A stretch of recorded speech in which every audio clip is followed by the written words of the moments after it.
আমি যথারীতি এসে গেছি। এখনো কাউকে দেখতে পাচ্ছি না, একটু অপেক্ষা করি। আজ আমি আদিবাসীদের যে একটি বিশিষ্ট পরব, কৃষি পরব করম, ভাদ্র মাসের শুক্লপক্ষে একাদশীতে, যেটা ওই এলাকার মানুষদের কাছে পার্শ্ব একাদশী নামে পরিচিত। ইতিমধ্যেই 9ই আগস্ট যে বিশ্ব আদিবাসী দিবস উদযাপিত হয়েছে সারা বিশ্বে, তার পরিপ্রেক্ষিতে দুটো চারটে কথা এবং আমার কিছু অভিজ্ঞতা, এক্সপেরিয়েন্স এই করম নিয়ে আমি ঝাড়খণ্ড, ঝাড়গ্রাম, পশ্চিম মেদিনীপুর, পুরুলিয়া বিশেষ করে বিভিন্ন জায়গায় ঘুরে ঘুরে যে অভিজ্ঞতাগুলি হয়েছে করম সম্পর্কে, এই কৃষি পরবটি সম্পর্কে আপনাদের সঙ্গে সেগুলো একটু শেয়ার করতে চাই। আমি ঠিক সময়ে এসেছি। বাল্মীকি প্রথম দেখলাম, এসে হাজির। বাল্মীকি আমার সঙ্গে এই করম নিয়ে যত কাজ ঝাড়খণ্ডের পূর্ব সিংভূমে, বিশেষ করে পুরুলিয়ার বিভিন্ন ব্লকে করম নিয়ে আলোচনা পর্যালোচনা, করম পরব প্রত্যক্ষ করে রাত জেগে করম আখড়ায় অংশ নিয়ে করম নাচ, করম গীত ইত্যাদি কভার করার ক্ষেত্রে ক্যামেরাম্যান, ফটোগ্রাফার হিসাবে হাজির হয়েছিল আমার সঙ্গে। একদিন দুদিন না, অজস্রবার। তার অভিজ্ঞতাও মারাত্মক। আমি আজকের এই দিনটাতে বিশেষ করে অভিনন্দন জানাই, শুভেচ্ছা জানাই সমগ্র আদিবাসী ভূখণ্ডে যে মানুষরা রয়েছে, যারা নিষ্ঠার সঙ্গে 12 মাসে 13 পরব উদযাপন করে। এই যে 13 পরবের কথা আমরা বলছি, সুনির্দিষ্টভাবে এই 13টি পরবের স্রষ্টার কথা বলতে গেলে আমাদের প্রথমেই কুর্মী সমাজের কথা মনে পড়ে। উড়িষ্যা, বাংলা, আসাম, ঝাড়খণ্ড, এই 4টি রাজ্যে কুর্মী সমাজের মানুষেরা রয়েছে ব্যাপকভাবে। এদের সংস্কৃতিও অতি প্রাচীনকালের সংস্কৃতি। ওদের যে পরবগুলো, 12 মাসে যে 13 পরব, সুনির্দিষ্ট পরব, প্রতিটি মাসেই পরব অনুষ্ঠিত হয়। পরব আসলে সঞ্জীবনী সুধার মতো তাদের জীবনে, তাদের দরিদ্র জীবনে, দারিদ্র্যের কষাঘাত থেকে মুক্ত করার জন্যে এই পরবগুলো তৈরি হয়েছে। ভোখা মানুষ করম আসছে এই ভাবনাতেই আনন্দে উদ্বেলিত হয়ে থাকে, মগ্ন হয়ে থাকে। আর এদের করম মানেই, আদিবাসীদের করম মানেই একসঙ্গে চলা, একসঙ্গে থাকা, একে অপরকে তাদের সমস্ত সুখ দুঃখকে ভাগ করে নেওয়ার একটা প্রবণতা তাদের মধ্যে রয়েছে। পরবগুলো আসলে তাদেরকে বাঁচিয়ে রাখে এবং প্রতিটা পরবকে কেন্দ্র করে তৈরি হয়, রচিত হয়েছে গীত, গান। এবং সেই গানগুলো অধিকাংশই অতি সামান্য কিছু বাদ দিয়ে নাচের সঙ্গে যুক্ত, অর্থাৎ নাচের গান। এভাবে দেখলে যে আদিবাসীদের যে পরব, সেই পরবের সঙ্গে ওতপ্রোতভাবে জড়িত পরব গীত, পরব নাচ, এবং প্রত্যেকটি পরবে জয়দীপ দেখছে, তাকে জোহার জানাই। প্রত্যেকটি পরবে এই যে গীত, এই যে নাচ, সব আলাদা। প্রত্যেকটি পরব গানের শ্রাবস্তী অধিকারী, সাউন্ডটা একটু কম আছে বলছে, থ্যাঙ্কস। এই যে পরবগুলোর কথা বলছি, এদের যে গান, গীত, পরব গীত বলে, আসলে এটা আদিবাসীদের জীবন গীত। প্রত্যেকটা পরবের 13টি যে সুনির্দিষ্ট পরব, এই 13টি পরবের 13টি আলাদা আলাদা সুর আছে, নৃত্যের ভঙ্গিমা আলাদা আলাদা আছে। একটা পরবের গান, একটা পরবের নাচ কখনো অন্যটার সঙ্গে মিলিয়ে যায় না। এরা বিশ্বাস করে বা এরা জানেও, আমরাও জানি, সেটা হচ্ছে যে এদের চলাটাই হচ্ছে নাচ। আদিবাসীদের চলাটাই কিন্তু নাচ, এদের বলাটাই কিন্তু গীত। এরা যা ভেতরে থাকে, বলতে চায়, যে কোনো বিষয় উপলক্ষে ওদের যে অন্তর্নিহিত ভাব, সেই ভাবটা যখনই ওরা প্রকাশ করে, সেটা কথা থাকে না, সেটা হয়ে যায় গীত। এবং সঙ্গে সঙ্গে তাদের মধ্যে একটা সুরেলা ভাব চলে আসে, সুর সঞ্চারিত হয়ে যায়। এর জন্যে অনেক কসরত তাদের করতে হয় না, এসে যায়। এবং তার সঙ্গে শরীরটা নড়ে ওঠে, নেচে ওঠে। এই জন্যেই বলছি, তাদের বলাটাই কিন্তু গীত। কুশল গাঙ্গুলি জোহার জানাই, সুমন রায়কে জোহার জানাই। জোহার মানে হচ্ছে কুরমালি ভাষায়, এটা যেমন নমস্কার ইত্যাদি আমরা বলি, ঠিক সেরকম। যেহেতু আদিবাসীদের পরব, ওদের ভাষাতেই আমি বিভিন্ন পরবে গিয়ে দেখেছি, বিভিন্ন মঞ্চে, বিভিন্ন অনুষ্ঠানে পরিবার নিয়েও গিয়েছি। বাল্মীকি তো থাকেই ফটোগ্রাফার হিসাবে, ওরা কিন্তু জোহর বলেই আমাদেরকে অভিবাদন করে। অনেকেই এসে, উত্তম দাস তোমাকেও জোহার, সুমন রায় এসছে। এই যে পরব গীত, জীবন গীত, আসলে এই পরব না থাকলে এবং পরবকেন্দ্রিক গীতগুলো, পরবকেন্দ্রিক নাচ যদি না থাকতো, ওরা সিন্ধু সভ্যতা থেকে তাড়িত হয়ে আশ্রয় নিতে নিতে একটা সময়ে নিরাপদ আশ্রয় হিসেবে বেছে নিয়েছিলেন এই আদিবাসী সমাজের মানুষেরা।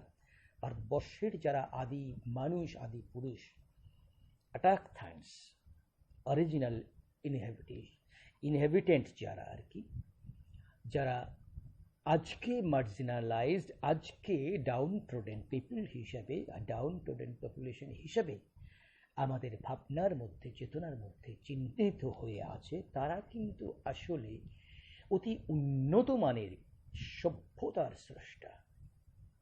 তাদের গানের মধ্যে রয়েছে, তাদের গানের মধ্যে রয়েছে সিন্ধু সভ্যতার সঙ্গে যুক্ত থাকার স্মৃতি।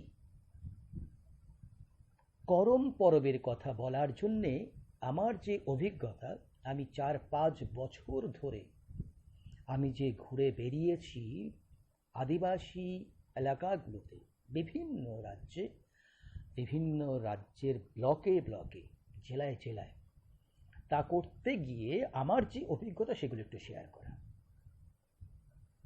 তো সেই জায়গাটাতে আমার যেটা অনুভূতি, আমি কোনো বুকিশ যে এক্সপেরিয়েন্স বা অভিজ্ঞতা কিন্তু আমি সঞ্চার করতে চাইছি না বা উপস্থাপন করতে চাইছি না।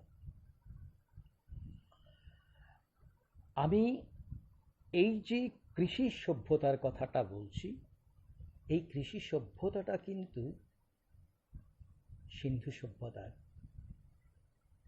সভ্যতার সঙ্গে যুক্ত একটি আবিষ্কার, কৃষি আবিষ্কার। সুনির্দিষ্টভাবে কৃষি সভ্যতা, অ্যাগ্রারিয়ান সিভিলাইজেশন আমরা বলতে পারি।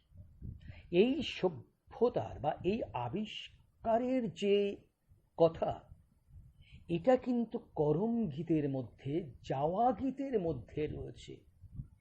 জাওয়া এবং করম, এই দুটো পার্ট, অংশ, এই দুটো মিলিয়ে কিন্তু করম পরব।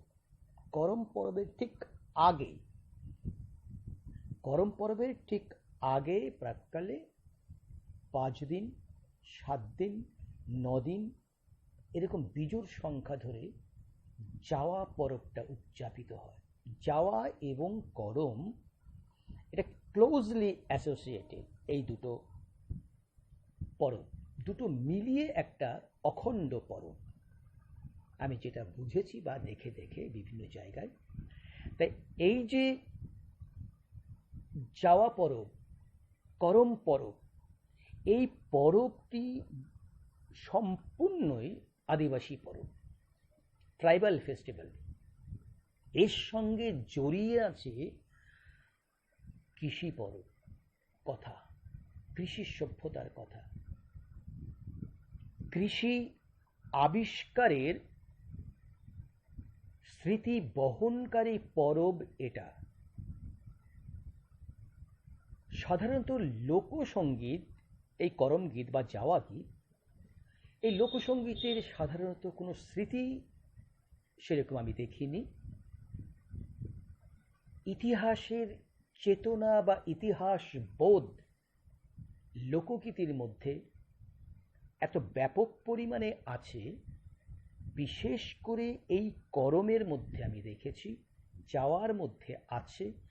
আর যেটা ব্যাপক পরিমাণে দেখা যায় সেটা হচ্ছে আদিবাসীদের আরেকটি অতি উন্নত মানের বা অন্যতম বলবো পরব, সেটা হচ্ছে, সেটাও কৃষি পরব, বাদনা পরব। অর্থাৎ কৃষির কাজে যুক্ত যে গরু মোষ, এদেরকে ভালোবাসার, এদের প্রতি কৃতজ্ঞতা জানানোর পরব হচ্ছে বাদনা পরব। 5 দিন ধরে টানা গরুকে পুজো করে, মোষ নিয়ে পুজো করে। গরু মোষ কৃষিকাজের সঙ্গে আমি পুরুলিয়ার বিভিন্ন গ্রামে, প্রত্যন্ত গ্রামে ঘুরেছি, মাঠে ঘাটে ঘুরে দেখেছি যে কি অপরিহার্য গরু এবং মোষ, লাঙল কৃষকদের ক্ষেত্রে। তারা এই কৃষিকাজের অপরিহার্য অঙ্গ হচ্ছে, পশু হচ্ছে এই গরু মোষ।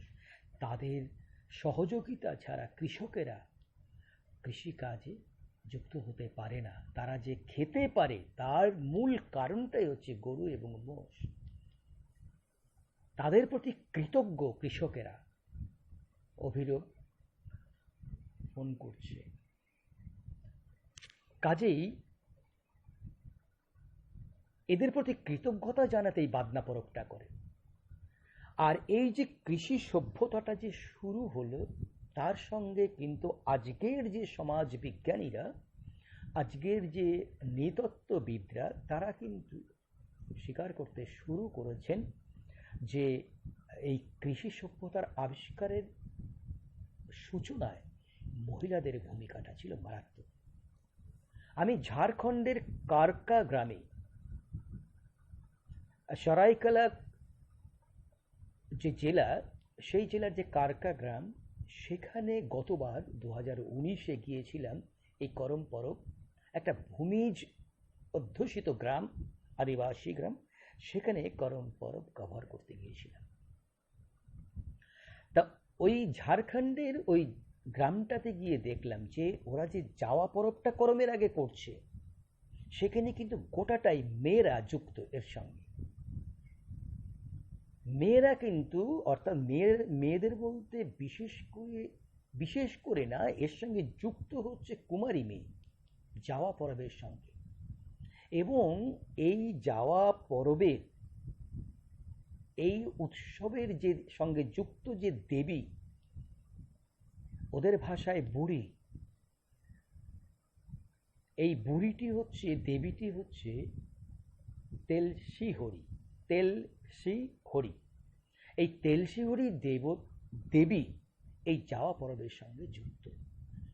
এই তেলসি হরি দেবী ওই কুমারী মেয়েদেরকে যাওয়া তুলতে সাহায্য করে। প্রশ্ন হচ্ছে যাওয়াটা কি?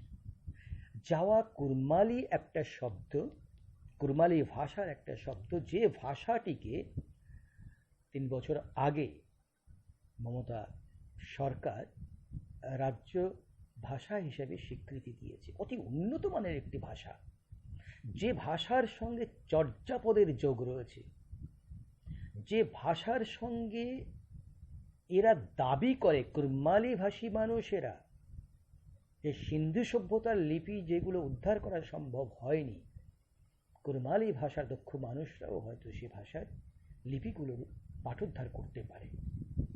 অর্থাৎ তাদের বিশ্বাস অনুযায়ী বলা যায় সিন্ধু সভ্যতার লিপির সঙ্গে কুরমালি ভাষার কোথাও যেন একটা যোগসূত্র রয়েছে।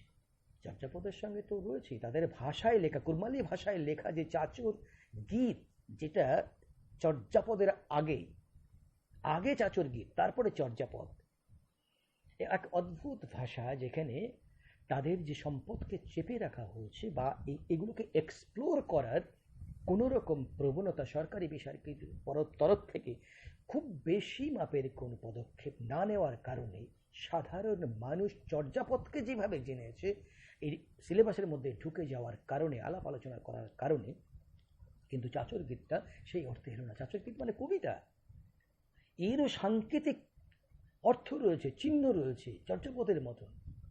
কাজেই এইগুলো আমি শুনতে শুনতে, এই গানগুলো বুঝতে বুঝতে আমার এই উপলব্ধিগুলো হয়েছে। আমি কুর্মী সমাজের বিশিষ্ট বিশিষ্ট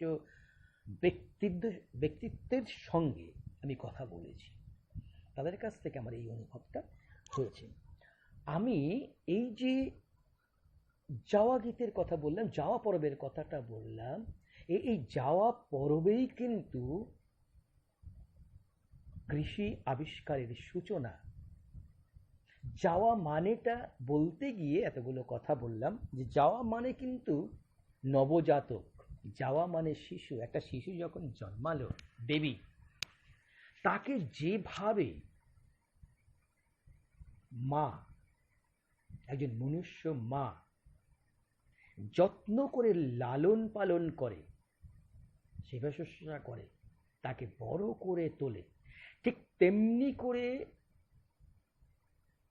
কুমারী মেয়েরা, আদিবাসী সমাজের কুমারী মেয়েরা ওই যাওয়াটিকে তথা নবজাতকটিকে লালন পালন করে। এই নবজাতক আসলে হচ্ছে একটি শস্য বীজ। শস্য বীজকে ওরা খুব যত্ন সহকারে নদীতে বা পুকুরে যায়, বা যেখান দিয়ে জল তিরতির করে বয়ে যায়, বালি আছে এমন জায়গায়, নদীতে বালি আছে, সেই জায়গাটায় গিয়ে ওরা বালিটাকে ওদের একটা টুপায়, অর্থাৎ বাঁশের তৈরি নতুন একটা ডালি তৈরি করে, টুপা বলে, সেই টুপাতে ওরা রাখে। আমি দেখেছিলাম ওই কারকা গ্রামে গিয়ে শাখা নদীতে তারা ওই ডালি নিয়ে হাজির হলো, সাজিয়ে গুজিয়ে ডালি, একদম ওরা গীত গাইতে গাইতে, যাওয়া গীত গাইতে গাইতে দীর্ঘ পথ হেঁটে ওই নদীতে গেল। সেই নদীতে যেখানে বালি আছে, যে শাখা নদীটা, যেটা অযোধ্যা পাহাড় থেকে, পুরুলিয়ার অযোধ্যা পাহাড় থেকে, ঝাড়খণ্ডে আছি আমি, কারকা ঝাড়খণ্ড, অযোধ্যা পাহাড় থেকে ঝর্ণা নেমে এসে পুরুলিয়ার যে পাখি পাহাড় রয়েছে বা ঝাড়খণ্ডের যে কারকা ড্যাম রয়েছে বাঁধ, তার পাশ দিয়ে ওই ঝর্ণার জল নামতে নামতে শাখা নদীতে এসেছে বা শাখা নদীটা তৈরি করেছে। সেখানে যে বালিগুলো আছে তীরে, সেই বালি ওরা খুব যত্ন করে বেছে বেছে সেই বালিগুলো ওরা ওই টুপাটাতে রাখে, পাত্রটাতে রাখে। রাখার পরে ওরা ওখানেই নাচ গান করে ওই নদীতে।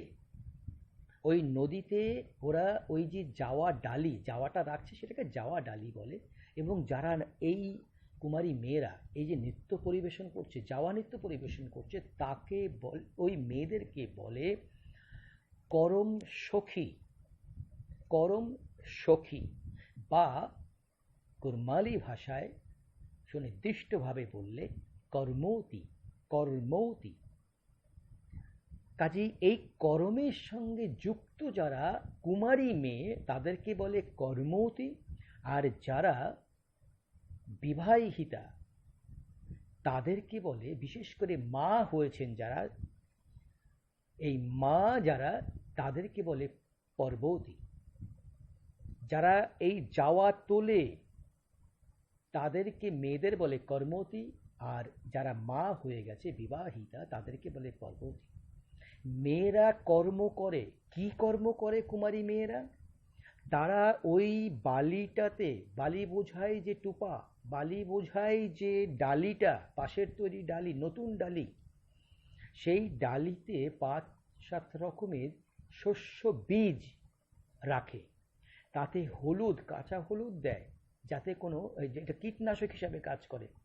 এইবার বিশেষ পদ্ধতিতে বালির সঙ্গে মিশিয়ে সেই বীজটাকে রাখে। বীজ, গাছের বীজ, উদ্ভিদের বীজ প্রথম সঞ্চারিত হয়েছে বালিতে। আদিবাসীরা এটা জানে, ওই জন্যে ওরা বালিতে, মাটিতে না, বালিতে এরা ওই শস্য বীজগুলোকে আমরা যেরকম জমিতে চাষ করি, বীজ রোপণ করি, একদম মাটি সেটা, কিন্তু এটা হচ্ছে বালি। বালিতেই প্রথম উদ্ভিদের সঞ্চার, অঙ্কুরোদ্গমন। ওরা তাই বালিটাকে নেয়। তাকে কেন্দ্র করে নানা রকম আচার অনুষ্ঠান, রীতিনীতি, এটাকে কুরমালি ভাষায় বলে নেগাচার, নেগাচার। এই নেগাচার এরা পালন করে নৃত্য এবং গীতের মধ্যে দিয়ে। নৃত্যই হচ্ছে ওদের আচরণ ধারা এবং গীত হচ্ছে ওদের মন্ত্র। কিভাবে এই অনুষ্ঠানগুলো করবে, পরবগুলোর আনুষঙ্গিক পর্যায়ক্রমগুলোকে এরা পালন করবে, সেটা গীতের মধ্যে লেখা আছে, গীতের মধ্যে দিয়ে ওরা প্রকাশ করে। তাই সেই বীজগুলোকে ওরা ওখানে রাখে। এইবার ওই বীজগুলো এমনভাবে বালির মধ্যে মিশিয়ে রাখে যাতে কীটনাশক হিসেবে দেয় হলুদ। তাই সেই বীজগুলো ক্রমশ বড় হতে থাকে এবং প্রতিদিন ওই বীজে, ওই যে বীজ ডালি বা করম ডালি, ওইটাকে ঘিরে সন্ধেবেলায়, ওটা বাইরে রাখা যায় না, ওটা ঘরে ওই ডালিটাকে রাখতে হয় অতি যত্ন সহকারে। আদিবাসী বাড়িতে যদি কোনো অতিথি আসে তাকে বিশেষভাবে রাখার ব্যবস্থা করতে আগে। তাদের যে মাঝ ঘর, এটা হচ্ছে ওদের বিশিষ্ট ঘর।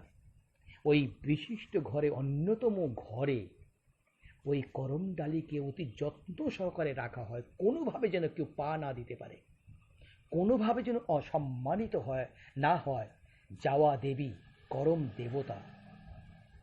কাজে সেই ঘর থেকে সন্ধেবেলায় যে বের করা, সে বের করে আনা, বাইরে বের করে আনারও নির্দিষ্ট পদ্ধতি আছে, মানে আচার আচরণ ইত্যাদি আছে।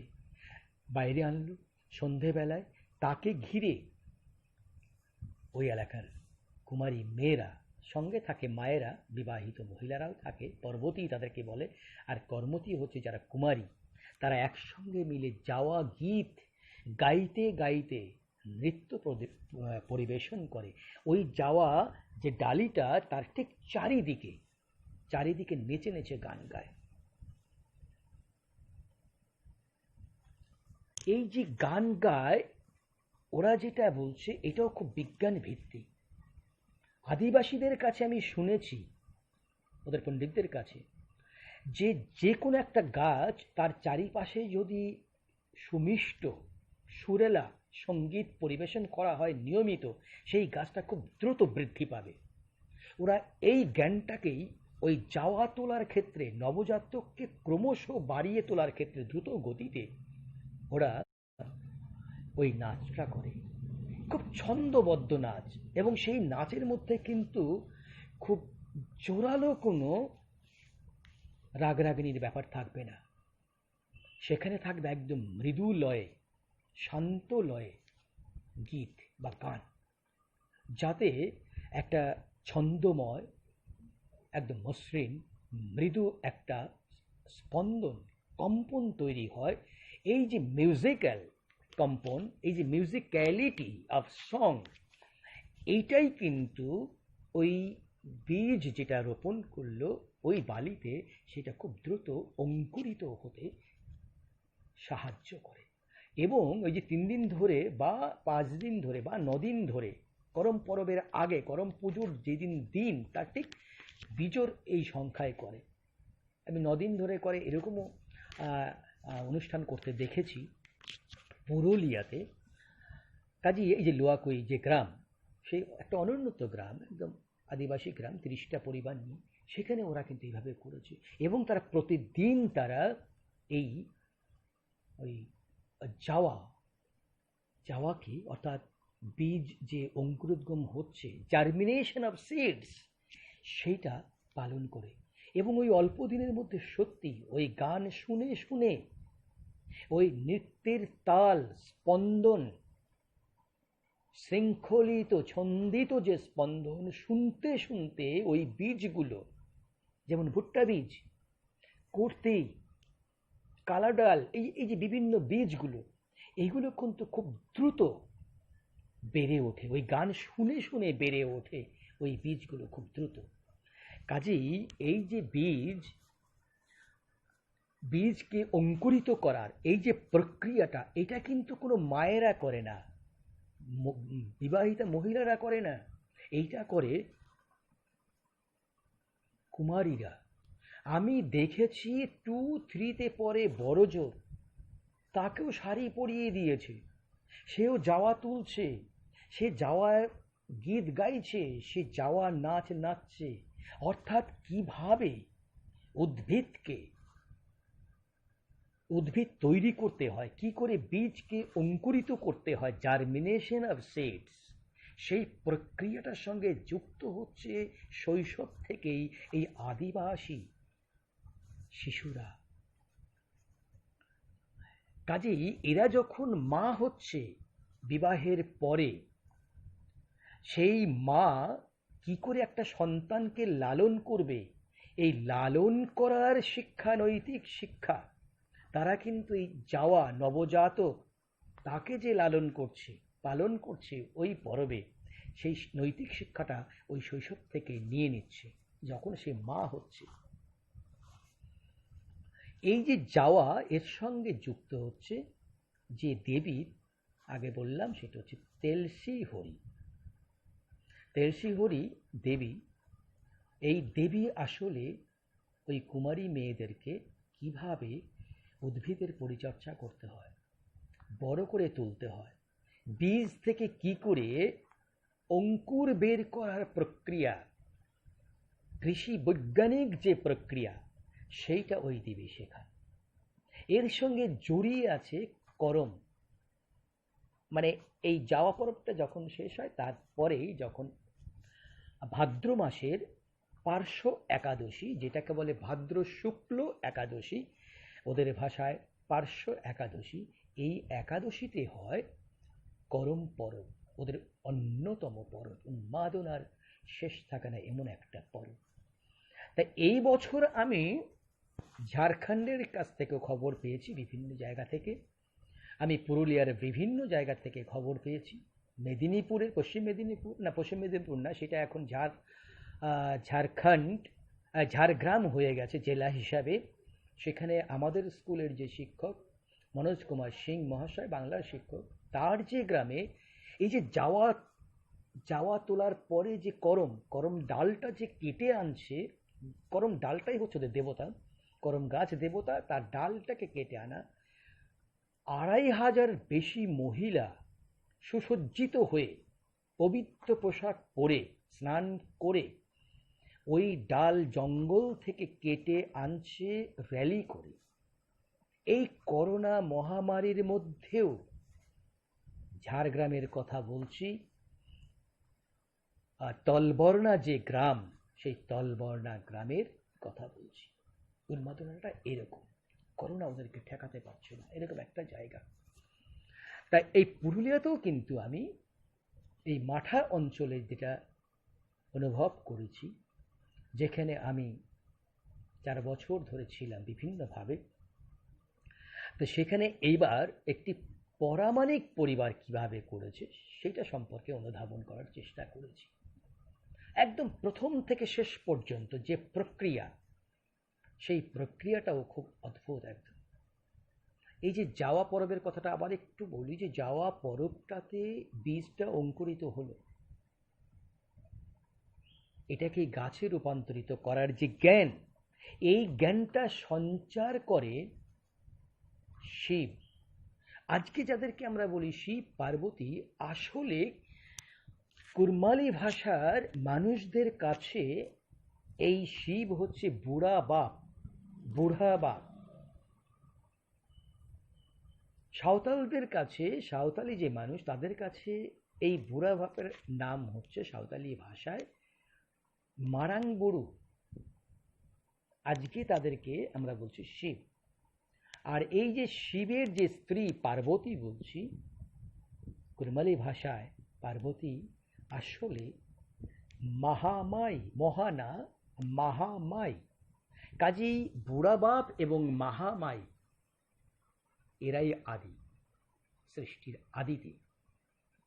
আজকে আর্য ভারতে আর্য মানুষেরা এই বুড়া বাপ এবং মহামাইকে বলছে শিব পার্বতী। আমরা সেইভাবেই চিনি। শিব পার্বতীর যে আইডিয়াটা, যে ধারণাটা, এটা কিন্তু সিন্ধু সভ্যতায় পাওয়া গেছে শিবের মূর্তি। অর্থাৎ প্রাক আর্য, আর্যদের আসার আগে ভারতবর্ষে কিন্তু শিবের মূর্তি পাচ্ছি। এই শিবই কিন্তু বুড়া বাপ। এটা কুর্মীদের যে ভাষা, কুর্মী জাতির যে ভাষা, কুরমালি ভাষা, যে ভাষার সাহিত্য সঙ্গীত অতি উন্নত মানের, তাই সেই ভাষায় বুড়া বাপ এবং বুড়া মাই, মহামাই, এরা কিন্তু, এই বুড়া বাপ কিন্তু যুক্ত করম পরবের সঙ্গে। করম পরবের সঙ্গে যুক্ত কৃষি, এটা তো কৃষি পরব, অ্যাগ্রারিয়ান ফেস্টিভ্যাল, একদম পিওরলি অ্যাগ্রারিয়ান ফেস্টিভ্যাল, কৃষি পরব, কৃষি আধারিত পরব। কৃষি আবিষ্কারের যে স্মৃতি, অতীত স্মৃতি, সুপ্রাচীন কালের যে অতীত স্মৃতি, সেটা বহন করছে এই যাওয়া গীত প্রথম, তারপরে করম গীত বহন করছে। বিষয়গুলো ভীষণভাবে ভাবা। কাজেই এই যে করম, এই করম যেহেতু কৃষি পরব, আর কৃষি দেবতা হচ্ছে শিব, শিব অর্থাৎ দেবাদি দেব মহাদেব, ইনি কিন্তু কৃষির আবিষ্কারক।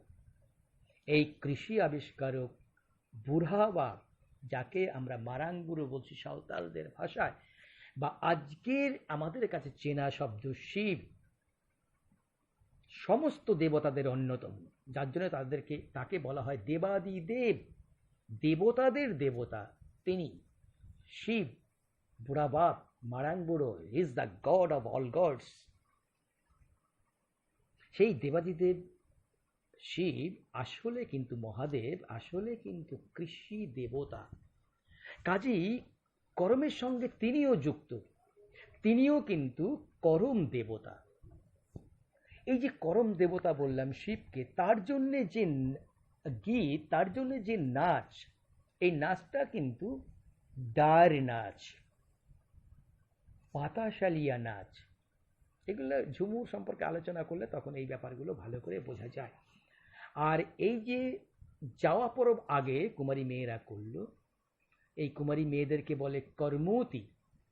এই কুমারী মেয়েদেরকে বলে কর্মবতী, আর পর্বতী বলে যারা মা হয়ে গেছেন সেই মহিলাদেরকে, যারা এই কর্মের সঙ্গে বা যাওয়ার সঙ্গে যুক্ত থাকে, মানে বাইরে থেকে সহযোগিতা করে বা এদের যে আনন্দ, পরবের যে আনন্দ সেটাকে উপভোগ করে।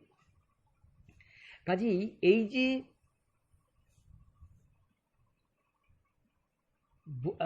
বুড়া বাপ বা এই যে যাওয়ার সঙ্গে যুক্ত যে তেলসিহরি দেবী, তার সঙ্গে যুক্ত যে নাচ সেটা হচ্ছে যাওয়া নাচ। আর করমের যে নাচটা হয় গানের সঙ্গে সঙ্গে সেটা হচ্ছে ডার নাচ, পাতাশালিয়া নাচ। হাত ধরাধরি করে একসঙ্গে আদিবাসীরা নৃত্য পরিবেশন করে। পাতা, পাতা মানে পয়াকার তয়াকা না, সেটা ইংরেজি হচ্ছে লিফ, পাতা, গাছের পাতা। এটা হচ্ছে পয় চন্দ্রবন্ধ আকার তয়াকার পাতা। সারি, ওরা সারিবদ্ধভাবে এটা একসঙ্গে গান করে। এমন একটা করমের নৃত্য আছে, নাচ আছে, যেখানে তিনটে সারিতে একসঙ্গে নাচে। প্রতিটা সারিতে 20 থেকে 25 জন থাকে, অর্থাৎ তিনটে সারি হলে পরে 60 থেকে 75 জন একসঙ্গে এক তালে নাচে। এবং সেই নাচ ভয়ঙ্কর পরিশ্রমের নাচ, কল্পনাধীন। তাকে বলে আরহাই নাচ, সেটা পরে যদি মনে থাকে বলবো আর কি। তাহলে এই যে ডার নাচ করমের সঙ্গে যুক্ত, শিবের সঙ্গে যুক্ত, বুড়া বাপের সঙ্গে যুক্ত, এবং যাওয়া নাচ হচ্ছে তেলসিহরি অর্থাৎ বুড়া বাপের যে স্ত্রী তার সঙ্গে যুক্ত। কাজেই করম আর যাওয়ার সঙ্গে যে দুই দুই দেবদেবী, আসলে বুড়া বাপ শিব এবং তার স্ত্রী তেলসিহরি, এদের নাচ কিন্তু আবার আলাদা, এদের গীত কিন্তু আলাদা, এদের আচার কিন্তু আলাদা, এদের গীতের লয় কিন্তু আলাদা। মানে এরা এই দুটো পর্ব মিলে একটা অখণ্ড অখণ্ড করম পরব, করম ফেস্টিভ্যাল। কিন্তু এই দুটো পরবের মধ্যে এতগুলো ফারাক, আমি খুব নিবিড়ভাবে এগুলো একটু দেখেছি বলে, কাজ থেকে ফিল্ড ওয়ার্ক করতে গিয়ে আমি এগুলো দেখেছি। করম পরব আদিবাসীদের পরব। এই করম যে দেবতা, করম আসলে দেবতা আসলে একটা গাছ, এরা তো প্রকৃতি পূজারী, এরা অ্যানিমিজমে বিশ্বাস করে। এদের ধর্ম অ্যানিমিজম এরকমভাবেই সেন্সাসে লেখা হয়, আমরাও জানি। কিন্তু আজকে এরা আন্দোলন করছে, আদিবাসীরা, সাঁওতালরা বিশেষ করে এবং কর্মীরা, আমি দেখেছি এই সাঁওতাল এলাকাগুলোতে ঘুরতে গিয়ে এবং কর্মী এলাকাগুলোতে ঘুরতে গিয়ে, যে এরা কিন্তু আর ওই অ্যানিমিজম, এই যে জায়গাটা প্রকৃতিবাদ, এই জায়গাটাকে রাখতে চাইছে না। কারণ ওদের নির্দিষ্ট ধর্ম রয়েছে যেটাকে স্বীকার করা হচ্ছে না, সেটা হচ্ছে সারনা ধর্ম। এবং এর মধ্যে এমন একটা রাজনীতি ঢুকে গেছে, এটাকে কনফিউজ করে দেওয়ার জন্যে সারি ধর্ম বলছে। এবং সেই কথাটা ওই এই সমাজের মধ্যে থেকেই কিছু মানুষ বলছে, এবং তাদের সঙ্গে রাজনীতির যোগ রয়েছে। এগুলো আমি গ্রামে গ্রামে ঘুরতে গিয়ে তাদের যে ক্ষোভ, অভিজ্ঞতা, তাদের যে ক্ষোভ, সেইগুলো পেয়ে আমার এই অভিজ্ঞতাগুলো রয়েছে। সারনা ধর্ম আমরা জানি অতি প্রাচীন ধর্ম, সেই ধর্ম আদিবাসীদের ধর্ম, ওরা এখন সেই স্বীকৃতি রাখতে চায়। এবং আরও একটা জিনিস যেটা হচ্ছে যে এই যে কুর্মী সমাজের কথা বলছি, 12 মাসে 13 পরবের যে কনসেপ্টটা আসলে এসছে কুর্মীদের কাছ থেকে, সুনির্দিষ্টভাবে এসছে কুর্মীদের কাছ থেকে। কাজে এই কুর্মীদের যে 13টা পরব, সুনির্দিষ্ট পরব, সুনির্দিষ্ট পরবের সুনির্দিষ্ট গান, সুনির্দিষ্ট নৃত্য, সুনির্দিষ্ট আচার আচরণ, সমস্ত কিছু পৃথক। গানের প্রত্যেকটা সুর আলাদা, লয় আলাদা, এর রাগ রাগিনী আলাদা, এ কল্পনাতীত জিনিস একদম। কাজেই এই কর্মীরা কিন্তু 1913 সালেও আদিবাসী ছিল। 1931 সালের সেন্সাসের পরে তাদেরকে আদিবাসী স্ট্যাটাসটা সরিয়ে নেওয়া হয়েছে, সে অন্য গল্প। কিন্তু আজকে তারা এই স্ট্যাটাসটাও ফিরে পেতে চাইছে, দারিদ্র থেকে এদের উঠে আসার জন্যে। এরা রিপ্রেজেন্টেশনটা ঠিকমতো চাইছে এদের গোটা সমাজটাকে তুলে দেওয়ার জন্যে।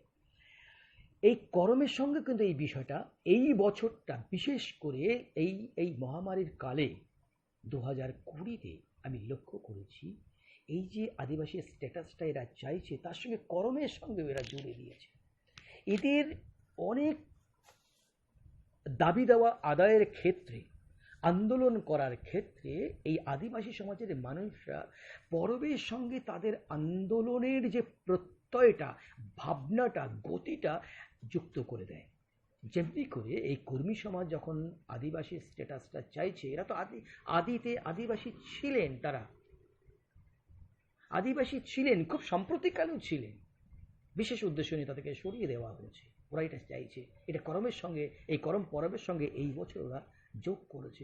এবং এই করম পরবটাকে তো আমরা গ্রামের কোনো বাড়িতে করে, গ্রামের অন্যান্য যারা মেয়েরা আছে তারা একসঙ্গে এসে এই করম পালন করে, যাওয়া পালন করে, কিন্তু বাড়িতে বাড়িতেও করে।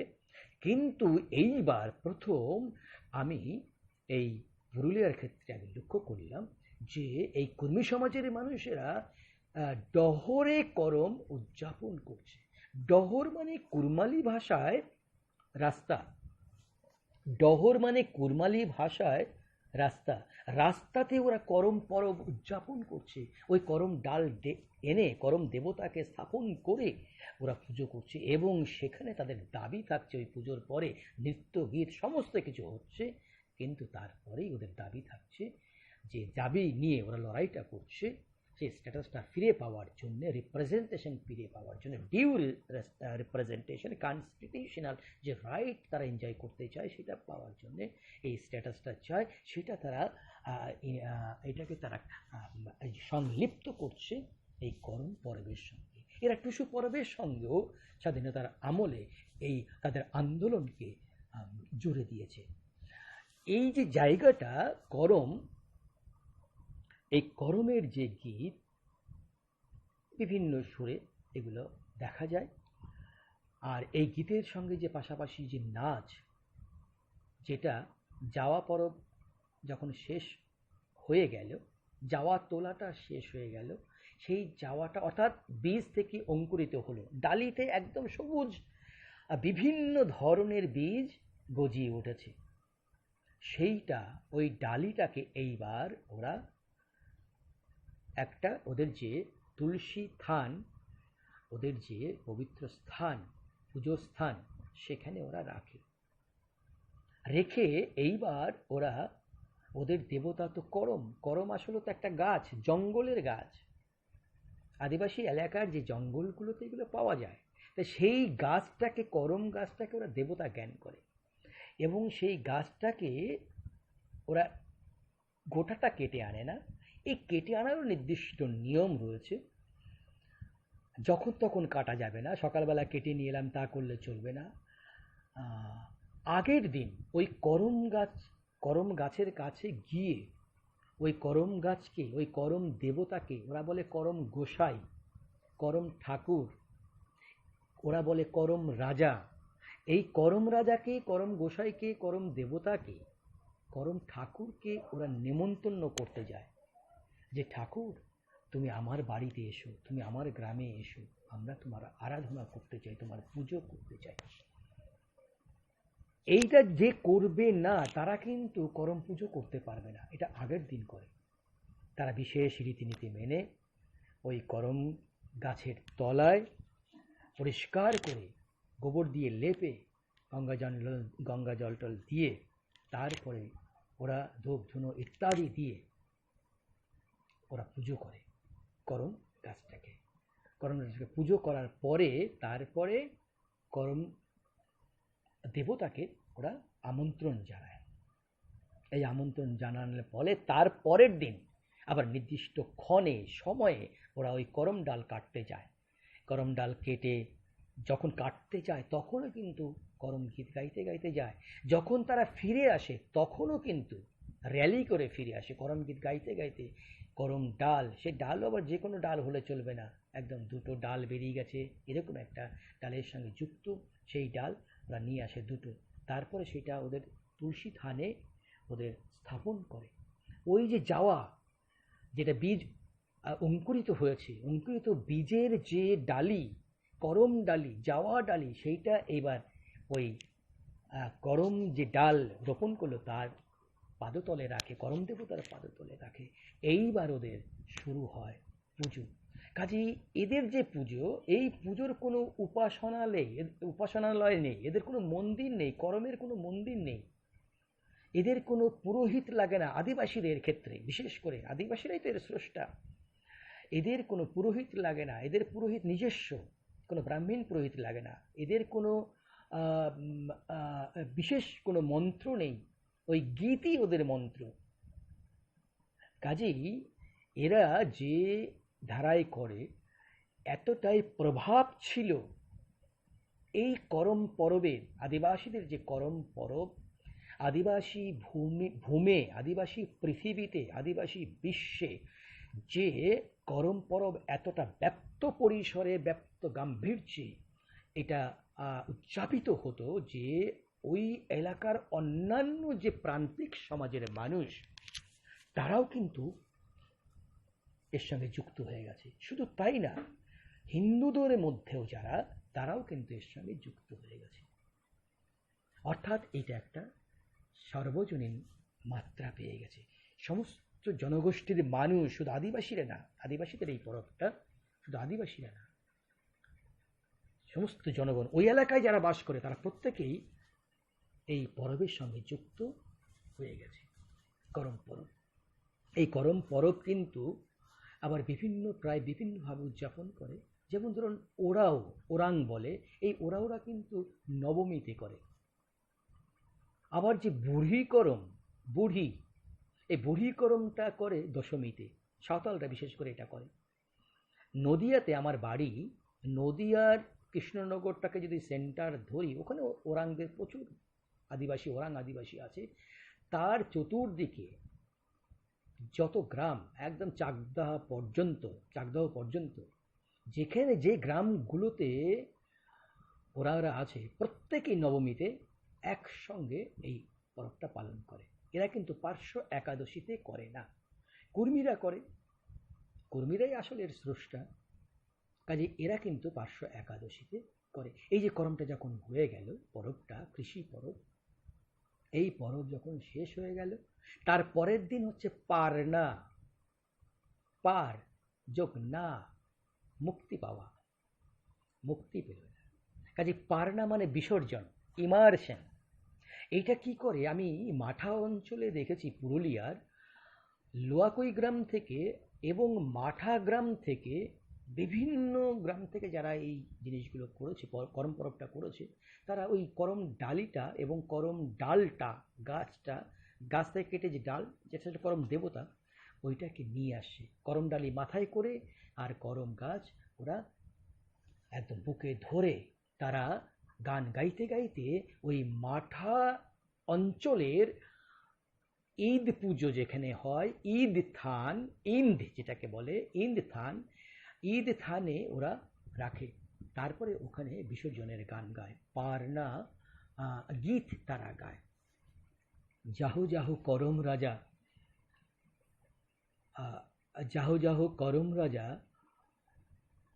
এরকম বলে তারা এই গানটা গায়।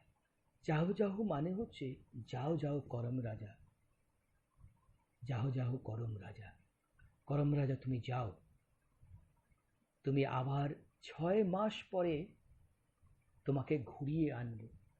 এই যে 6 মাস ওদের গীতের মধ্যে রয়েছে, আসলে তখন চন্দ্র মাস অনুসারে গণনা করতো আদিবাসীরা, তাই 2 মাসে একটা মাস হতো, এই জন্য 6 মাস মানে ইজিক্যাল টু 12 মাস। সেই 12 মাস আর কি, 1 বছর, 6 মাসে 1 বছর হতো। এখন তো সূর্য গণনা অনুসারে হয়, যার জন্য এটা 12 মাস, আগে ছিল 6 মাস। এই জন্য ওদের গীতের মধ্যে এই 6 মাসে, আও তো ভাদর মাস আনবো ঘুরাই, মানে ভাদর মাস এলে 6 মাস পরে, 6 মাস পরে যাহো যাহো করম রাজা 6 মাস, আও তো ভাদর মাস আনো তো ঘুরাই, তুমি এখন যাও। বিসর্জনের দিনে এই গানটা ওরা গায়। 6 মাস পরে যখন ভাদ্র মাস আসবে, মানে 1 বছর পরে ভাদ্র মাস আসবে, ভাদ্রর পরে 1 বছর পরে আরেকটা ভাদ্র মাস, সেটা আসলে 6 মাস, তখন তোমাকে আনবো ঘোড়ায়, তোমাকে ঘুরিয়ে আনবো, আবার বরণ করে আনবো। এই গানটা গায়, তারপরে বিসর্জন দেয় পাশের পুকুরে বা নদীতে।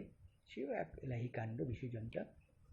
এই বিসর্জন দেওয়ার পরেই ঈদ পুজো শুরু হয়ে যায় মাঠা অঞ্চলে। এটা আমি দেখেছি, ছাতা পরবটা শুরু হয়ে যায়। এই যে ছাতাটা ওরা পুজোটা ছাতা মাথার উপরে রাখে, অর্থাৎ ঈদ দেবতা এই ছাতাটা দিয়ে এই আদিবাসী মানুষগুলোকে, সাধারণ মানুষগুলোকে, প্রান্তিক মানুষগুলোকে, এলাকার স্থানীয় মানুষগুলোকে সবাইকে রক্ষা করবে, এটাই ওদের বিশ্বাস।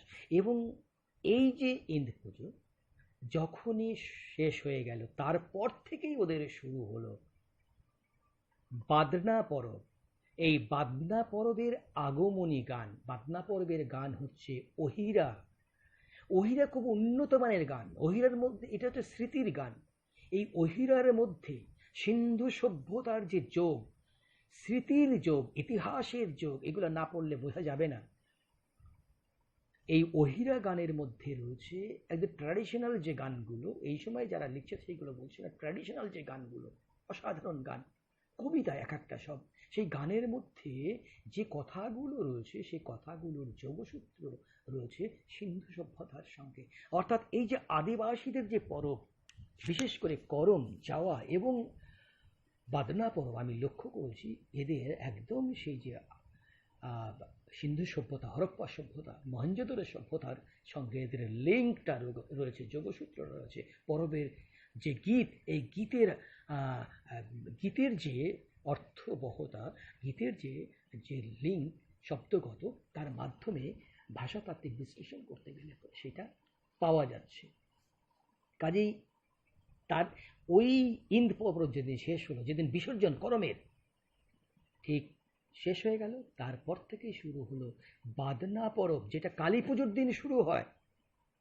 সেই বাদনা পরবের আগমনী শুরু হয়ে যায়। আগমনী মানে অহিরা। এই আগমনীগুলো গায় বাগালরা। বাগালরা, আমি ওই পুরুলিয়ায় গিয়ে শুনেছি বারবার এই কথাটা, বাগাল, বয়াকার গয়াকার ল, বাগাল মানে রাখাল। রাখালরা এটা গায়। রাখালরা মোষের উপরে চড়ে সারাদিন ধরে এরা বনে জঙ্গলে, মাঠে ঘাটে, টাইরে এরা কি করছে, এই গরু চড়াচ্ছে, মোষ চড়াচ্ছে। এইবার ওই ঈদ পুজোর পরেই থেকেই ওরা এই অহিরাগুলো গাইতে শুরু করে, মাঠে ঘাটে সর্বত্র, রাস্তায় রাস্তায় চলতে চলতে আপন মনে গায়, জানিয়ে দেয় বাদনা আসছে। অনেক পরে কিন্তু বাদনা।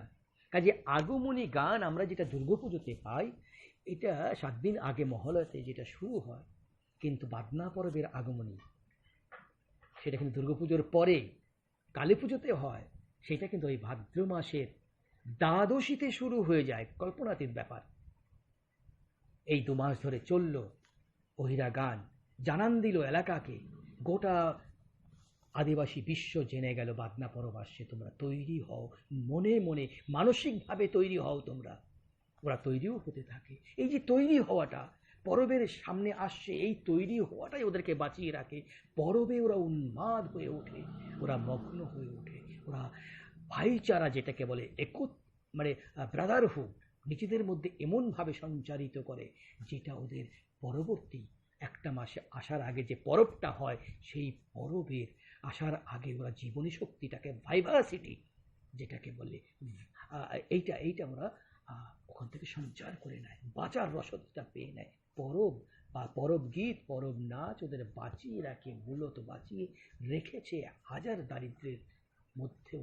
এই বাদনা পরবের পরেই ওদের শুরু হয়ে যায় পৌষ সংক্রান্তি, টুসু। টুসুর পরের দিনই, পৌষ সংক্রান্তি মানে হচ্ছে পৌষ মাস শেষ, টুসু পুজো হয়ে গেল। টুসু পুজো ওদের কাছে দুর্গা পুজো।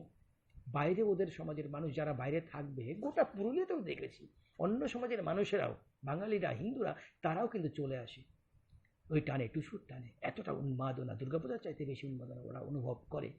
এই টুসু পরব যখন শেষ হলো পৌষ সংক্রান্তিতে, তার পরের দিনই পয়লা মাঘ। পয়লা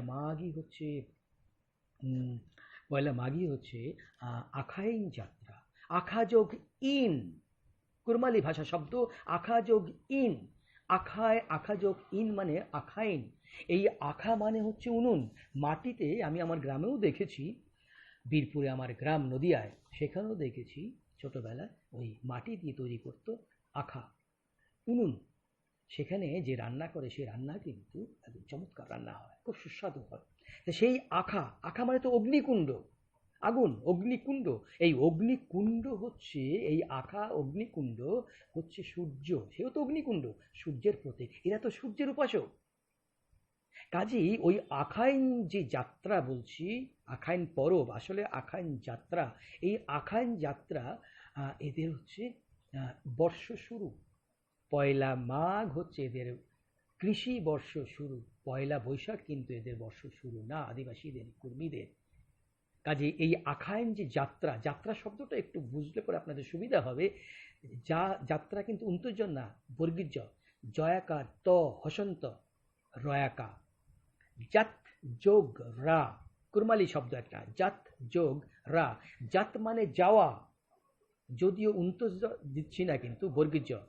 আর রা মানে হচ্ছে একটা শব্দ, বিশ্ব চরাচর। কাজেই দুটো শব্দ মিলিয়ে একটা শব্দ হচ্ছে যাত্রা। জাত একটা শব্দ, রা একটা শব্দ, দুটো মিলিয়ে এটা কিন্তু একটা শব্দ যাত্রা। এই যে বিশ্ব চরাচর আর যাত্রা, কে বিশ্ব চরাচরে বেরোলো? সূর্যদেব ওই আখাইন যাত্রায়, আখাইন পরবে, পয়লা মাঘে সূর্যদেব বিশ্ব চরাচর ঘুরতে বেরোয়। উদ্ভিদ ভেজিটেশন, উদ্ভিদদের জ্ঞান সঞ্চার করার জন্যে, তাদের মধ্যে জ্ঞান সঞ্চার করার জন্যে ওই সূর্যদেব বিশ্ব চরাচর ঘুরে বেড়ায়, উদ্ভিদদেরকে জ্ঞানবান করে তোলে। এটাও সেই কৃষির সঙ্গে যুক্ত। কাজে গোটা বিষয়টা আমি দেখেছি, আখাইন পর্বেও আমি উপস্থিত থেকেছি, সেখানেও দেখেছি যে তখন কিন্তু কৃষি কাজ করার কথা না, কাল্টিভেশনের সময় না, কিন্তু ওরা 3 পাক ওদের জমিতে লাঙল দেয় এবং সুসজ্জিতভাবে নতুন পোশাক পরে, ধুতি গেঞ্জি পরে ওরা পবিত্র হয়ে লাঙল দেয় 3 পাক। আরও অনেক কিছু আছে এখন পর্বে। এইভাবেই আমরা দেখব 12 মাসে 13 পর্বের যে জায়গাটা আমি খানিকটা বললাম, গোটাটাই কিন্তু আদিবাসীদের। এবং আজকে আমরা হিন্দু সমাজের, হিন্দু ধর্মের মধ্যে যে ধর্মীয় আচার আচরণ, পরব কেন্দ্রিক, বিশেষ করে সাংস্কৃতিক যে আচার আচরণ, আজকে কিন্তু গবেষকরা বলতে শুরু করেছে তার 80%-এরও বেশি, 90% বলতে পারি যে ভাবনাটা, চিন্তাটা, আইডিয়াটা কিন্তু এসছে আদিবাসীদের পরব থেকে। এইটা আমাদের আজকে স্বীকার করে নেওয়ার সময়ও এসছে। অনেকক্ষণ কথা বললাম করম পরব নিয়ে। প্রত্যেককে, বিশেষ করে আদিবাসী ভূমে যারা বাস করেন, আদিবাসী মানুষ, সঙ্গে প্রান্তিক মানুষ এবং অন্যান্য সমাজের মানুষেরা, তাদের প্রতি শুধু না, সবার প্রতি, গোটা মানব জাতির প্রতি, সকলের প্রতি রইল আমার করম শুভেচ্ছা, করম অভিনন্দন। আপনারা প্রত্যেকেই ভালো থাকুন, সুখে থাকুন, এই মহামারী উতরে যান করমের আশীর্বাদে, করম রাজার আশীর্বাদে, করম দেবতার আশীর্বাদে, এই প্রত্যাশা করে শেষ করি।